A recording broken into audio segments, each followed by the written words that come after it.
ఒక యువకుడి చివరి క్షణాల్లో ఆమ్, మాట కూడా సరిగా రాని స్థితిలో ఉమ్, కలిగిన ఒక మానసిక భావన అవును. కేవలం ఒక బలమైన నమ్మకం అతనికి స్వర్గలోక ప్రాప్తిని ఎలా ఇచ్చిందో ఈరోజు మనం కొంచెం లోతుగా చూద్దాం. వినడానికి కొంచెం నమ్మశక్యంగా లేకపోయినా ఇది చాలా ప్రాచీన గాథ. నిజమే. దీని వెనుక మన ఆలోచనల శక్తికి సంబంధించిన ఒక ముఖ్యమైన సూత్రం కూడా దాగి ఉంది. అవును. ఇది కేవలం అద్భుతమైన కథ కాదు. మన మానసిక స్థితులు, ముఖ్యంగా అంటే ఆ చివరి క్షణాల్లో ఉండే ఆలోచనలు మన గమనాన్ని ఎంత బలంగా నిర్దేశిస్తాయో చెప్పే ఒక ఉదాహరణ ఇది. అబ్బా, దీని వెనుక లోతైన బౌద్ధ ధర్మసూత్రాలున్నాయి మరి. సరిగ్గా. అందుకే ఈరోజు మన పరిశీలనలో మట్టకుండలి అనే యువకుడి కథను క్లుప్తంగా తెలుసుకుని దాని ద్వారా మనసు యొక్క శక్తిని, ముఖ్యంగా శ్రద్ధ అంటే విశ్వాసం, ఇంకా మంచి ఆలోచనల ప్రభావాన్ని అర్థం చేసుకోవడానికి ప్రయత్నిద్దాం. మనకు దొరికిన ఒక ధర్మ ప్రసంగం, సంబంధిత గ్రంథాల ఆధారంగా దీన్ని విశ్లేషిస్తున్నాం కదా. అవును, వాటి ఆధారంగానే. ముఖ్య ఉద్దేశమేమిటంటే మన ఆలోచనలు, మన అనుభవాలను ఎలా సృష్టిస్తాయో చూడటం.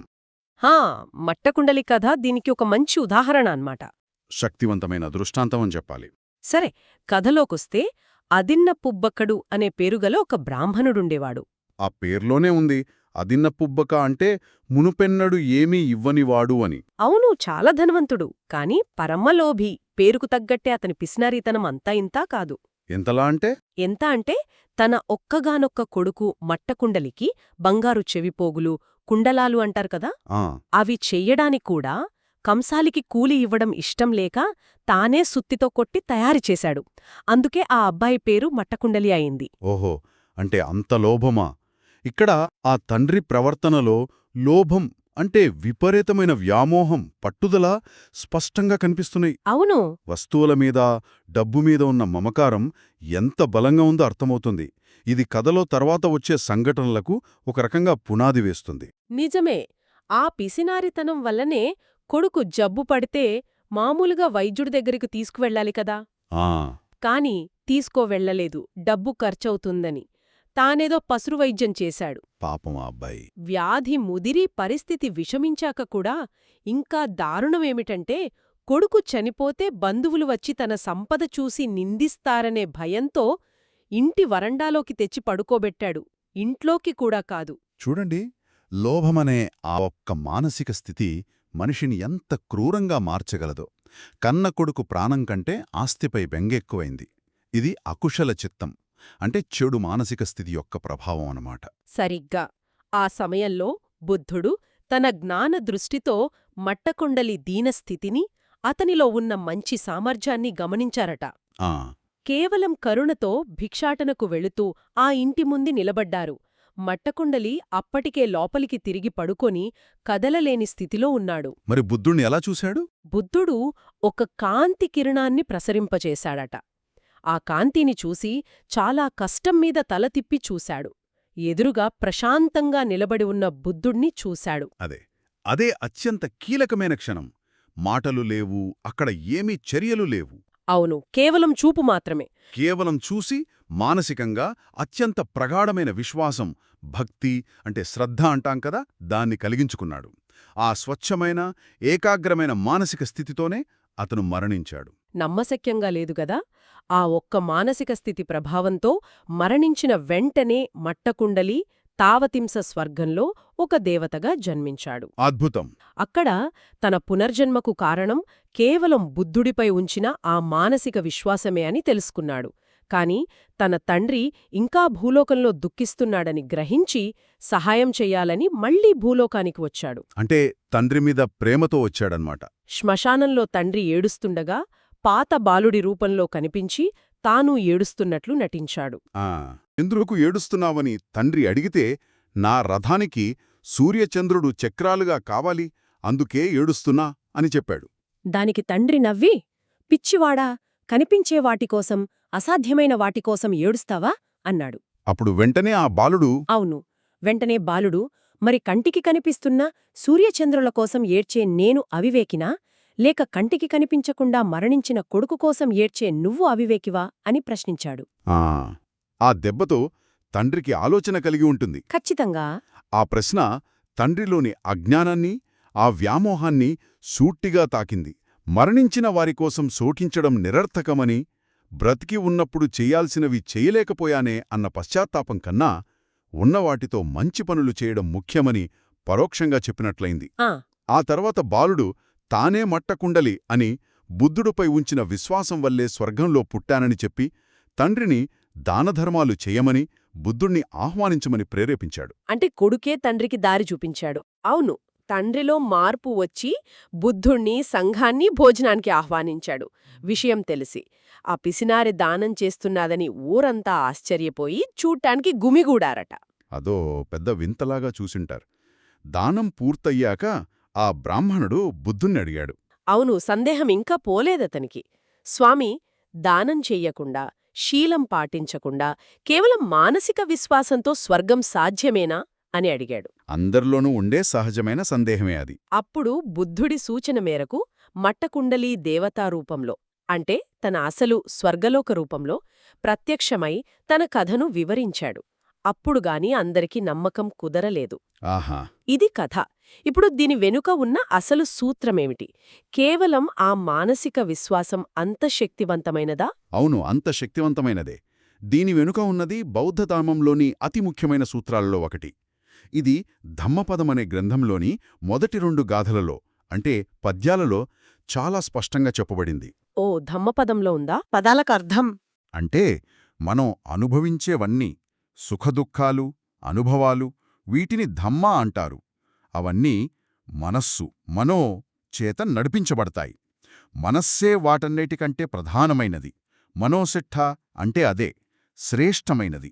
అవన్నీ మనోమయాలు, అంటే మనస్సు చేత రూపుదిద్దబడినవి. అంటే మన సుఖదుఖాలు, మన అనుభవాలు అన్నీ మన మనస్సు నుంచే పుడతాయా? అంత సింపుల్గా చెప్పవచ్చా? ఖచ్చితంగా అంత సూటిగానే చెబుతోంది ఆ సూత్రం. ఆ గాథ కొనసాగింపు ఇంకా స్పష్టంగా చెబుతోంది చూడండి. చే పసన్నేన మనసా భాసతివా కరోతివా తతోనం సుఖమన్వేతి ఛాయావా అనపాయిని. ఓ, దీనర్థం? అంటే ఎవరైతే పసన్నేన మనసా అంటే ప్రసన్నమైన, స్వచ్ఛమైన, నిర్మలమైన మనస్సుతో మాట్లాడతారో, భాసతి లేదా పనిచేస్తారో, కరోతివా వారని సుఖం ఎన్నటికీ విడిచిపెట్టని నీడలా ఛాయావా అనపాయిని అనుసరిస్తుంది అన్వేతి. నీడలా అనుసరించడమంటే ఆ పోలిక చాలా ఆసక్తికరంగా ఉంది. అవును, నీడ మనల్ను అనుసరిస్తుంది కదా, కాని మనకు భారం కాదు, బాధ కలిగించదు. అలాగే స్వచ్ఛమైన మనస్సుతో చేసే పనుల ఫలితంగా వచ్చే సుఖం సహజంగా, భారం లేకుండా, అప్రయత్నంగా వస్తుంది. మరి చెడు ఆలోచనల సంగతి? దానికి విరుద్ధంగా దీనికి ముందున్న మొదటి గాథలో చెప్పినట్లు కలుషితమైన మనస్సుతో, అంటే ద్వేషం, కోపం లాంటి వాటితో మాట్లాడినా, పనిచేసినా దుఃఖం వారిని అనుసరిస్తుంది. ఎలా అంటే బండి చక్రం దాన్ని లాగే ఎద్దు అడుగులను అనుసరించినట్లుగా. ఆ చక్రం ఎద్దుకు ఎలా భారమో, బరువు మోస్తున్నట్లుంటుందో, అలాగే ఆ దుఃఖం ఆ వ్యక్తికి భారంగా, బాధాకరంగా ఉంటుంది. అబ్బా, చాలా స్పష్టంగా ఉంది. కాబట్టి సూటిగా చెప్పాలంటే మన ఆలోచనలే మన ప్రపంచాన్ని సృష్టిస్తాయి. మంచి ఆలోచనలు సుఖాన్ని, చెడు ఆలోచనలు దుఃఖాన్ని తెస్తాయి. తప్పించుకోలేనంత ఖచ్చితంగా అన్నమాట. అవును, ఇది కర్మ సిద్ధాంతానికి మూలం లాంటిదా? ఒక రకంగా అంతే. ఇక్కడ కర్మ అంటే కేవలం భౌతిక చర్య కాదు, ఆలోచనతో కూడిన చర్య. మానసిక, వాచిక, కాయిక కర్మలు అంటాం. విపాకం అంటే దాని ఫలితం లేదా అనుభవం. ఓకే. మంచి ఆలోచనలు మంచి కర్మకు దారితీస్తాయి. దాని ఫలితంగా సుఖ విపాకం అంటే సంతోషకరమైన అనుభవం కలుగుతుంది. చెడు ఆలోచనలు చెడు కర్మకు, దుఃఖ విపాకానికి అంటే బాధాకరమైన అనుభవానికి కారణమవుతాయి. అంటే మన సుఖదుఖాలకు బాధ్యత మనదే. మనమే మన గమ్యాన్ని నిర్దేశించుకుంటాం. కాని ఇక్కడొక చిన్న ప్రశ్న వస్తుంది. మట్టకుండలి జీవితంలో చూస్తే పెద్దగా మంచి పనులు చేసినట్లు ఆధారాల్లేవు కదా. తండ్రి పిసినారితనం వల్ల ఏమీ చేయలేకపోయాడు. అయినా సరే ఆ చివరి క్షణంలో ప్రలిగిన విశ్వాసం అంతకుముందు జీవితాన్ని పూర్తిగా మార్చేసిందా? అది కొంచెం అంటే తేలిగ్గా అనిపించట్లేదా? అది చాలా సహజమైన సందేహం. బౌద్ధ ధర్మం ప్రకారం మరణ సమయ చిత్తం అంటే చివరి ఆలోచన చాలా ముఖ్యం. అవునా? అవును. ఆ సమయంలో మనస్సులో ఏ మానసిక స్థితి బలంగా ఉంటుందో అది తక్షణ పునర్జన్మను చాలా బలంగా ప్రభావితం చేస్తుంది. మట్టకుండలి విషయంలో ఆ చివరి క్షణంలో కలిగిన శ్రద్ధ అత్యంత బలంగా స్వచ్ఛంగా ఉంది. అందువల్ల అది అంతకుముందున్న సాధారణ కర్మల ప్రభావాన్ని ఆ క్షణానికి అధిగమించింది. అంటే పాత కర్మలు చెరిగిపోయినట్లా? అలా అని కాదు, ఇది అన్ని కర్మలు తుడిచిపెట్టుకుపోయినట్లు కాదు. ఆ స్వర్గసుఖాలనేవి ఆ మంచి చిత్తం యొక్క ఫలితం. అవి పూర్తయ్యాక పాత కర్మల ప్రభావం మళ్ళీ ఉండవచ్చు. కాని ఆ తక్షణ గతిని, అంటే వెంటనే ఎక్కడ పుట్టాలి అనేదాన్ని మార్చే శక్తి ఆ చివరి చిత్తానికుంది. అందుకే మనస్సును ఎప్పుడూ జాగరూకతతో మంచి స్థితిలో ఉంచుకోవడం ముఖ్యం అని పదే పదే చెప్తారు. అర్థమైంది. అంటే చివరి క్షణం కీలకం. కానీ ఆ క్షణంలో మంచి స్థితిలో ఉండాలంటే జీవితాంతం కొంత సాధన, అభ్యాసం అవసరం కావచ్చు. సరిగ్గా. ఇకపోతే మనస్సు స్వచ్ఛమైన నీరులాంటిదని, మానసిక కారకాలు మూలికల వంటివని ఆధారం చెప్తోంది కదా, వీటి గురించి కొంచెం వివరిస్తారా? కొంచెం సాంకేతిక పదాలున్నట్లున్నాయి. అవును, కొంచెం సాంకేతిక పదజాలం ఉంటుంది. కానీ భయపడాల్సిన పనిలేదు. వాటి అర్థం మన రోజువారీ అనుభవాలకు దగ్గరగానే ఉంటుంది. మనస్సు అంటే చిత్తం. స్వతహాగా అది కేవలం గ్రహించే శక్తి మాత్రమే, తెలుసుకునేది. ఓకే. దాంతోపాటు పనిచేసేవే మానసిక కారకాలు. వీటిని చైతసికాలు అంటారు. ఇవి దాదాపు 52 రకాలుగా చెప్పబడ్డాయి. కొన్ని అందరిలోనూ సహజంగా ఉంటాయి, కొన్ని మంచివి కుశల, కొన్ని చెడ్డవి అకుశల. 52 రకాల?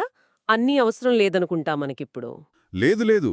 ఉదాహరణకు చెప్పాలంటే నీటికి రంగు, రుచి, గుణం ఎలా బయటనుంచి కలిపిన వాటి వల్ల వస్తాయో అలాగే ఈ చైతసికాలు మనస్సుకు గుణాన్నిస్తాయి. మన అనుభవాన్ని నిర్దేశించేది ఈ కలయికే.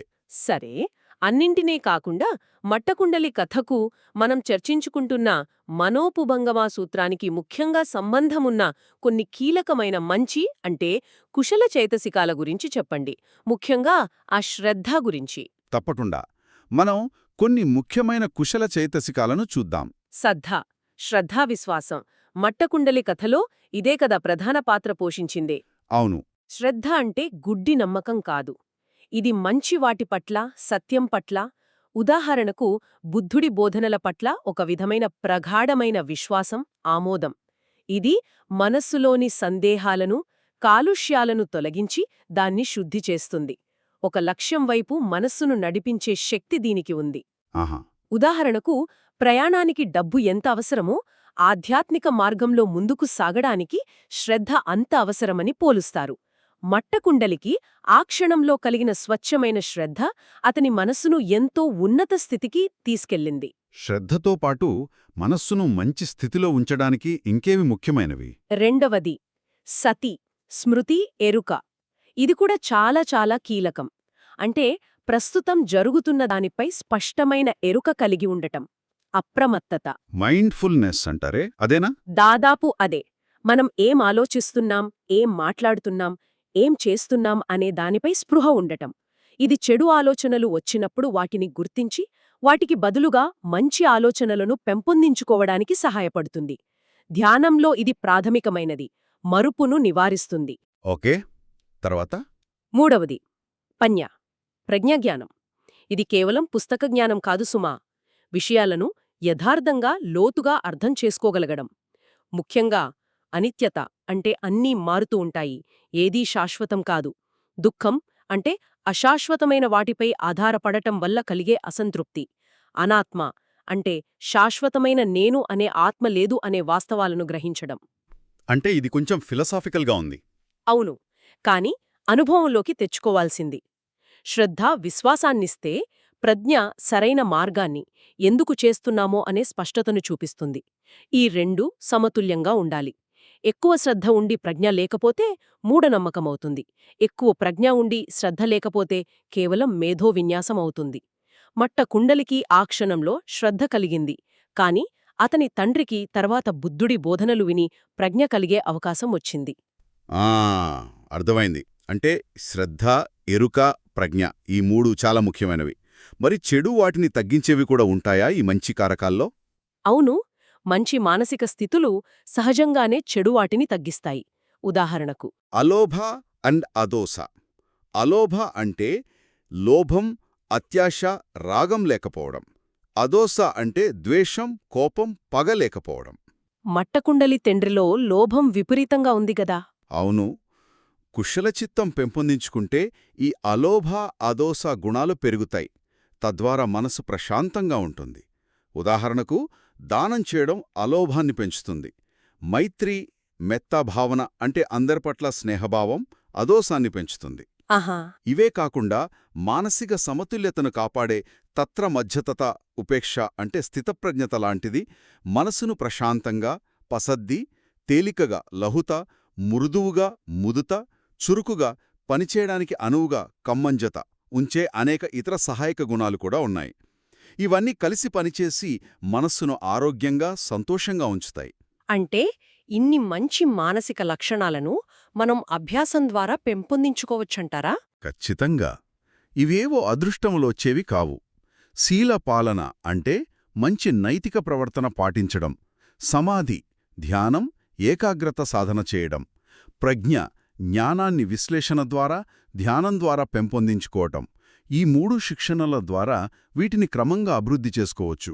దీనికంతటికీ బేసేంటి? సతి, ఎరుక అనేది వీటన్నిటికీ పునాదిలాంటిది. మనం మన ఆలోచనలను గమనించడం మొదలుపెడితే వాటి స్వభావాన్ని అర్థం చేసుకుని చెడు వాటిని నెమ్మదిగా వదిలి మంచి వాటిని పెంచుకునే ప్రయత్నం చేయవచ్చు. అద్భుతం. నిజంగా ఈరోజు మనం మట్టకుండలి కథ ద్వారా మన ఆలోచనల శక్తిని, మానసిక స్థితుల ప్రభావాన్ని చాలా స్పష్టంగా చూశాం. ఆ చివరి క్షణంలోనైనా సరే స్వచ్ఛమైన మనస్సు ఎంతటి మార్పు తీసుకురాగలదో అర్థమైంది. అవును, ప్రసన్నమైన మనస్సును సుఖం నీడలా అనుసరిస్తుంది అన్న బుద్ధుని మాట సారాంశం అదే. అంతిమంగా మన ఆలోచనలే మన అనుభవాలకు మూలం. కాబట్టి మన ఆలోచనల పట్ల, మానసిక స్థితుల పట్ల జాగరూకతతో ఉండటం, వాటిని కుశల మార్గంలో అంటే మంచి మార్గంలో నడిపించటం మన బాధ్యత. ఈ చర్చంతా విన్నాక మనస్సును శిక్షణ ఇవ్వడం, శ్రద్ధ, ఎరుక, ప్రజ్ఞ వంటి మంచి లక్షణాలను పెంపొందించుకోవడం ఎంత ముఖ్యమో తెలుస్తోంది. మట్టకుండలి యొక్క ఆ ఒక్క క్షణం ప్రగాఢ విశ్వాసం అతని గతిని మార్చినట్లు. మరి ఈరోజు ఈ క్షణం మన ఆలోచన విధానంలో ఉద్దేశపూర్వకంగా ఏ చిన్న మంచి మార్పును తీసుకురావడానికి ప్రయత్నిస్తే దాని ప్రభావం మన అనుభవంలో ఎలా ప్రతిఫలిస్తోందో గమనించడానికి ప్రయత్నించవచ్చు కదా. ఇది అందరూ ఆలోచించాల్సిన విషయం.